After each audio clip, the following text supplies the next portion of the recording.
ኒሃው ወሻ ችግር ካለ ጥሪ ምንም ጥቁር ቤልት ነው ያስቆጣ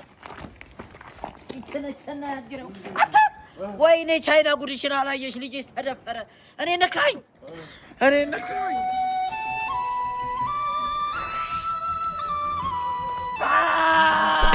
አራራ ኢትዮጵያ ውስጥ ቀይ ጅን በስቷል ነው እንዴት አድርጎ ቢያጠናገረኝ ነው ወይ አርፌ ቅቤን ገዝቼ ወደ ቤት የምመለስስ ወይኔ ሲሉኝ እኮ ነው እና ምን አገባኝ አርፌ ኑሬን አልኖር የኛ ጃኪጃን የኛ ፋቂጃን ወይዘሮ ታኩር ነይ ቡና ፈርቷል መጣውኝ ሶስተኛው ላይ ላታላው ነው የሚጠሩኝ መቼም እርሶ